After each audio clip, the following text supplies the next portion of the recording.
Chapter 8. Help me with social interactions. We can be blunt with each other here. Kids with autism or Asperger's frequently stand out as social oddballs. The heartbreak it causes, to the child and to the parent, stirs in many parents an intense need to fix that facet of their child. If social competence was a physiological function, we could throw medication, nutrition, exercise, or physical therapy at it and make it happen.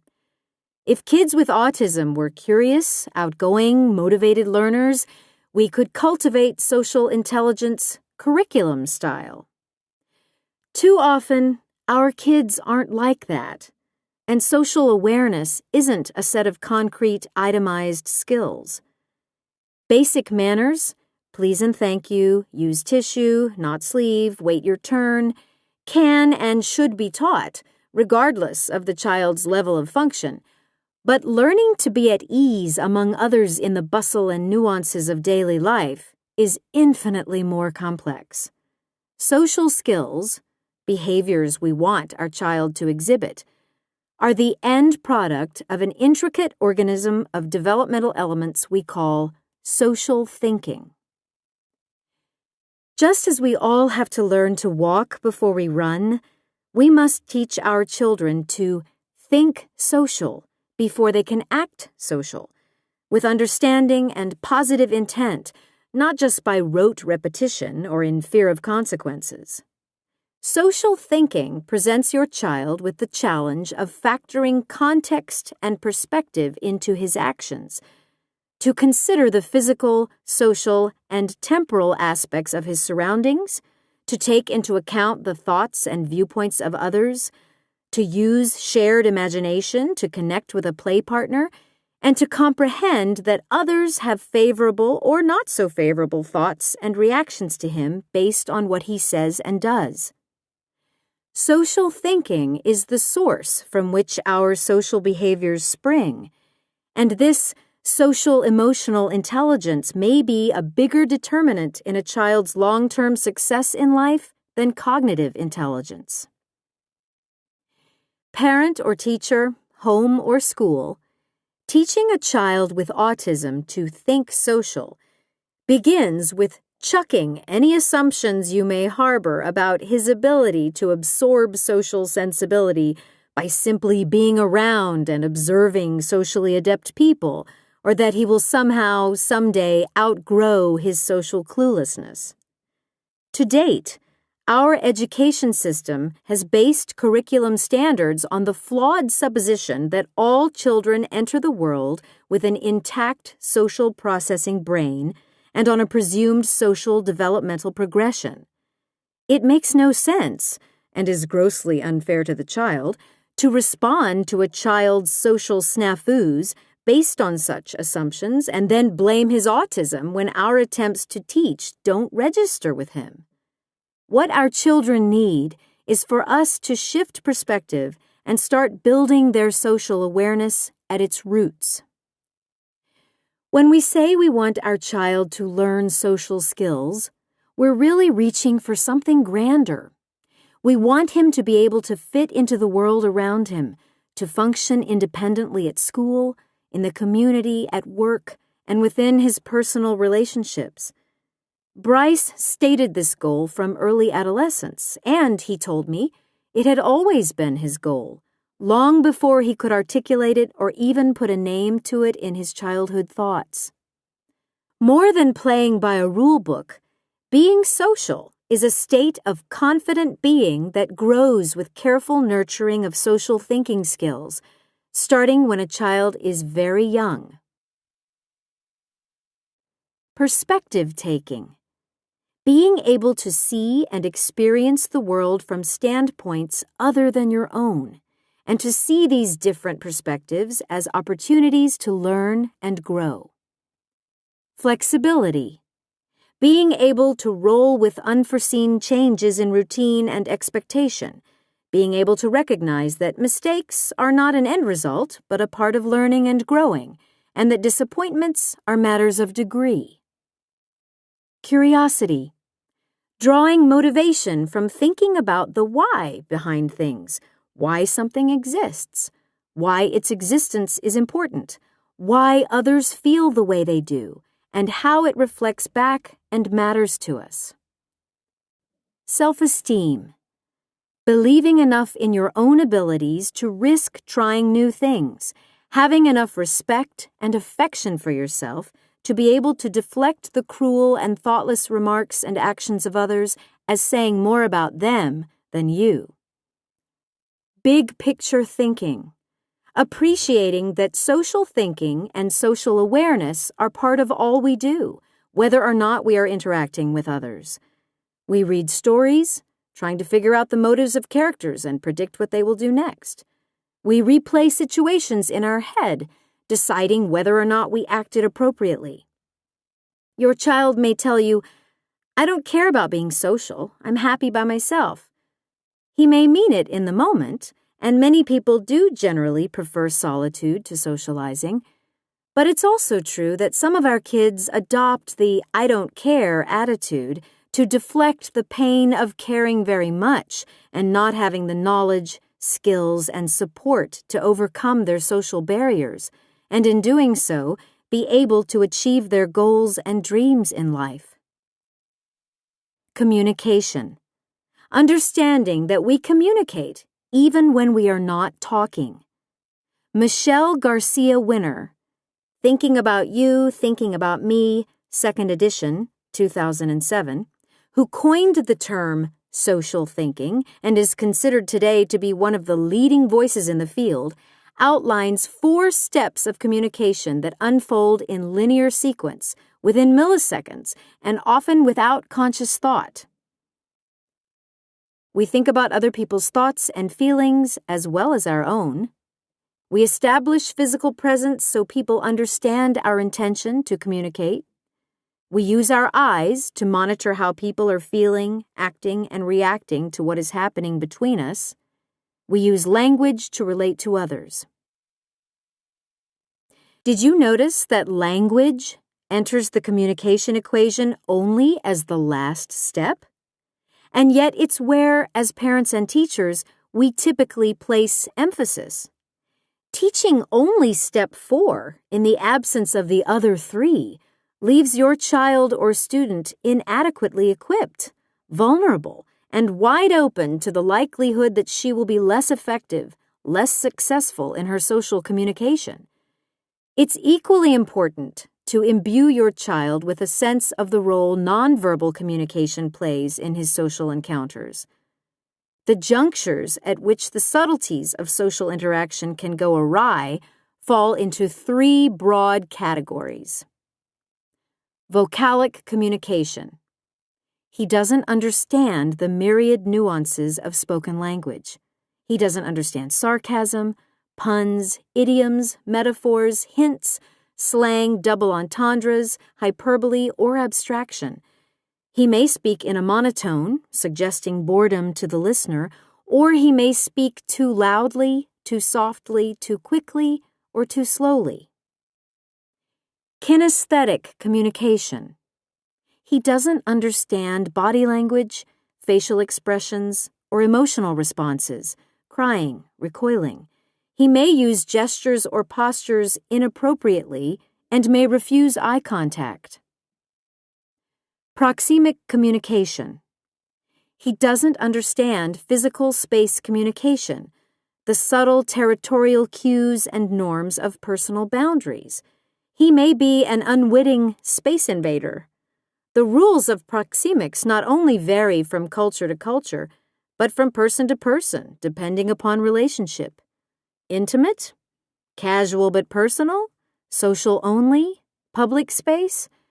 For many kids with autism or Asperger's, deciphering proxemics requires an impossible level of inference. There's no shortcut, magic bullet, or eureka cure to your child's becoming comfortable with social interaction. It takes practice. In the moment, get messy, make mistakes, practice, emphasizing that mistake is just another word for practice. Unlike the idea that providing a language-rich environment will encourage language development, mainstreaming a child with her typically developing peers will not bring forth social thinking skills without direct, concrete teaching of social concepts. Without this direct teaching, your child will still bob along into adulthood in that same sea of social miscommunication. Teaching your child to think social and be social is a mosaic of thousands upon thousands of petite learning opportunities and encounters that, properly channeled, will coalesce into a core of self-confidence. It requires you as his parent, his teacher, his guide, to be socially aware 110% of the time, break down the web of social intricacies, and clue him in to the social nuances that are so difficult for him to perceive. Social navigation is necessary at every turn in our lives, at home, at work, at school, in our travels about the community, in our shopping, recreation, and worship. As you shepherd your child through this challenging landscape, I implore you to do it without the mindset that he is less than. Sending the child a constant message that he is inherently deficient will surely build the wall that prevents the progress we want. Self-esteem, that essential component of social functioning, will not flourish in an environment that sends the message that she's not good enough the way she is. Some of her behaviors may not be conducive to her social development, but always separate the behavior from the whole child. With Bryce, I knew from the start that we were in for a long, long trek. On a good day, it meant the routine unfolded pleasantly and productively, and we could see progress toward our goals. On a bad day, it meant living and coping not one day at a time, but one moment at a time. On one of those days when the road stretched too far ahead, I began to wonder, how much is enough?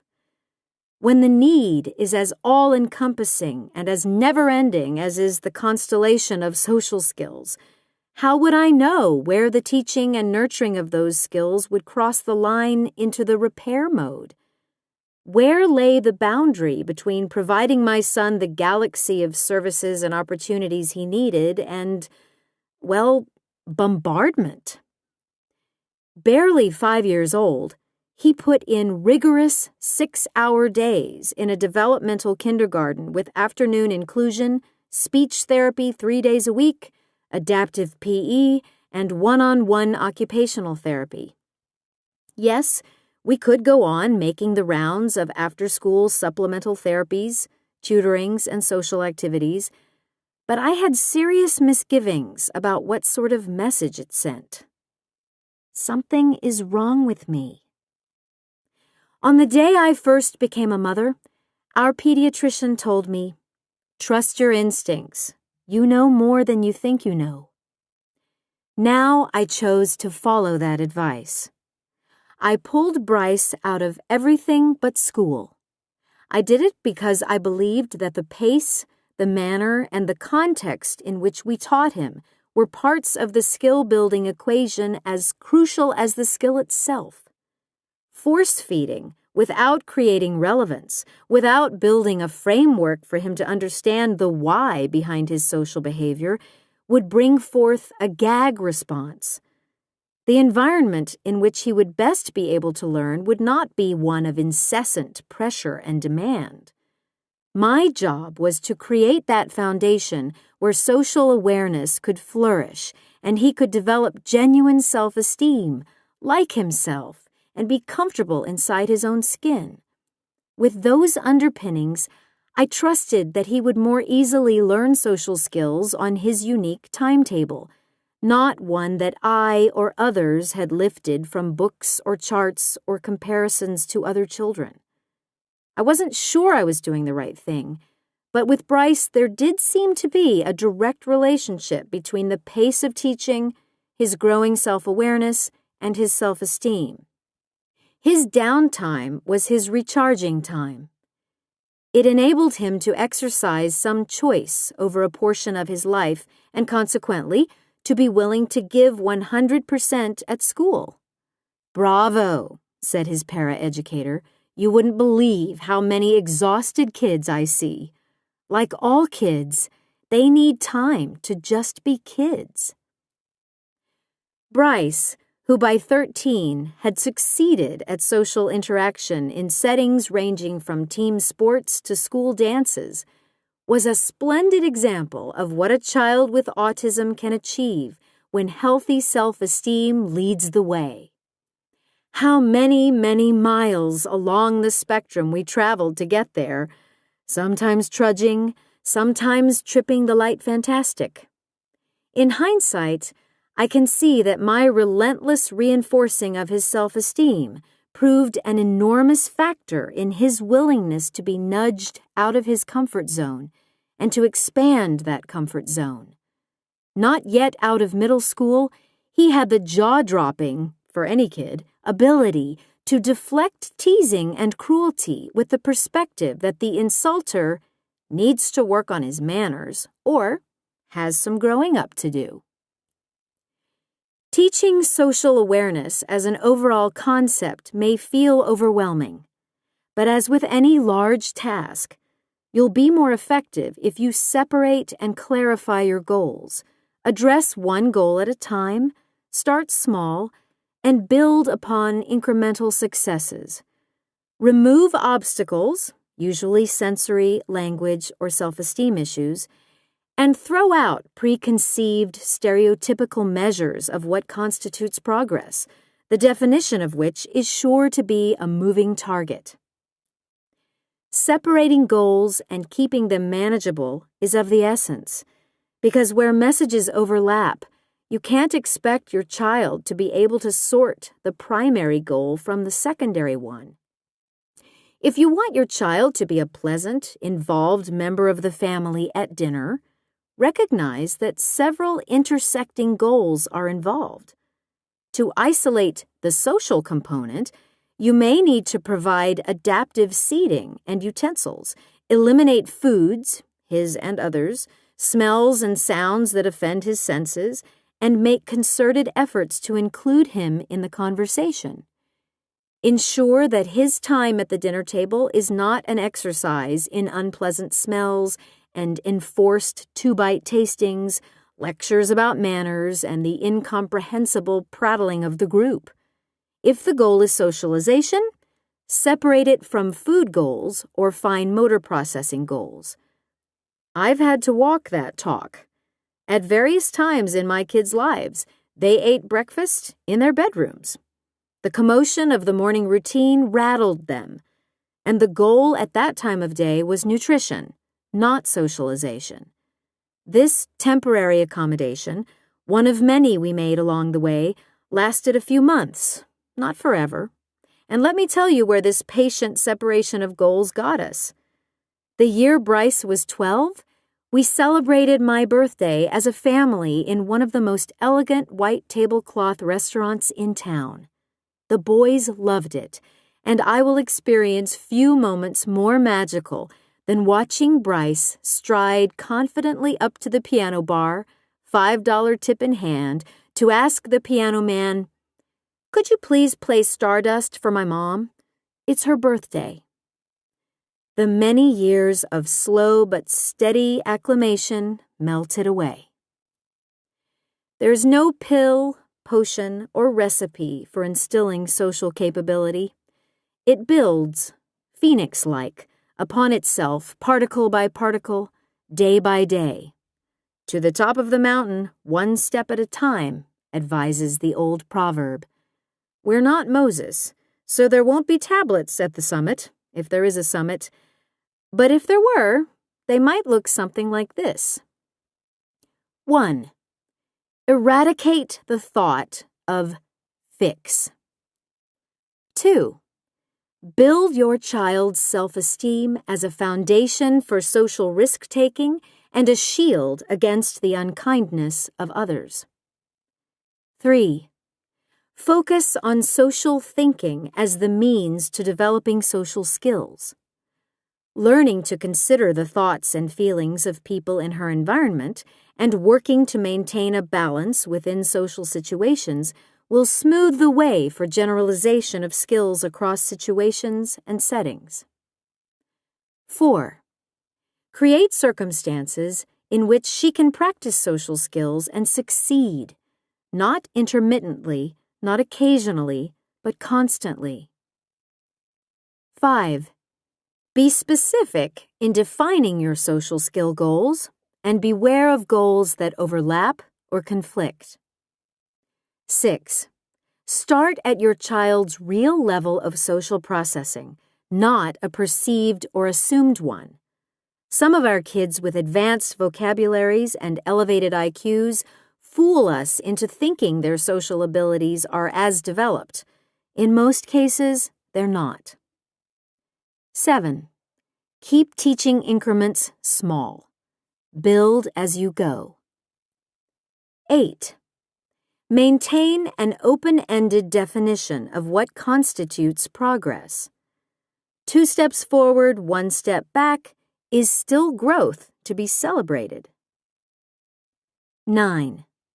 Provide a reasonable out for social risk-taking situations. You want him to try the church choir or after-school Lego club or volunteering at the pet shelter, but if after several sessions he hates it, praise him for trying, affirm that it's okay to stop, and move on to something else. 10. Remember that social rules and social expectations change over time and within context. A socially appropriate behavior for a child of 5 may be inappropriate for a teenager. What is okay in the school cafeteria may not be okay in a restaurant or when visiting someone's home. Fitting into our social world requires a tremendous amount of effort on your child's part. He does the best he can with the abilities and social quotient he has. Despite the nuances he doesn't get, he does know when you believe in him and when that belief falters. To the top of the mountain, 1 step at a time. One of my son Connor's favorite children's books told the story of Sir Edmund Hillary and his Sherpa guide Tenzing Norgay, the first people to reach the summit of Mount Everest. We talked about the controversy over the years regarding which one of them had put their foot on the top first. Amid speculation that Tenzing arrived at the summit a step or 2 ahead of the more famous Sir Edmund Hillary, Tenzing's son, Jamling, told Forbes magazine in 2001, "I did ask him, and he said, 'You know, it's not important, Jamling. We climbed as a team.' Like Tenzing, you've been climbing this mountain for many years. Like Hillary, your child is making his first ascent. Be his Sherpa, knowing and helping him see that the view along the way can be spectacular." Chapter 9. Identify what triggers my meltdowns.